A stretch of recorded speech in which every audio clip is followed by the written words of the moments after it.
by reason of your manifestation now in the light of the resurrection, where you are operating in the originality of yourself, you have the capacity to understand all things that is of God. God has come to trust that by reason of your manifestation now, you have access into all information when it comes to things of the Spirit, because you are seated at the right hand of God. Now that's the most trusted place when it comes to kingdom.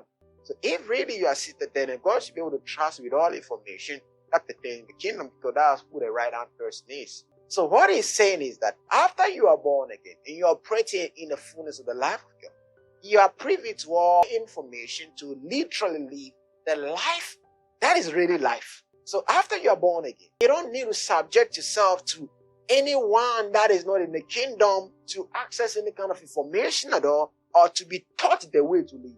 See, that's the problem that we have in the kingdom. There are people in the kingdom that are not living by the wisdom of the kingdom. They are living by the wisdom of men.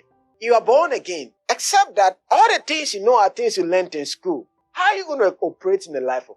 The guy is reborn again, but he lives by the information that he was taught in school. That's why I told you guys that literally after you're born again, you're supposed to start a life from the scratch, not to attach yourself to anything of this world. Now, maybe right now, it might not be a choice, but you have the chance to override the things you've learned in the world with the information of the kingdom.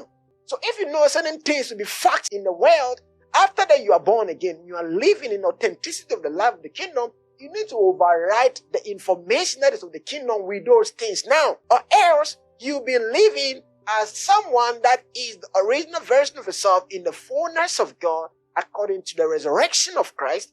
Yet still, all your moral operandi will be by reason of the word, the instrumentality of men. So what is the difference between the person that is of the kingdom and the one that is of the kingdom?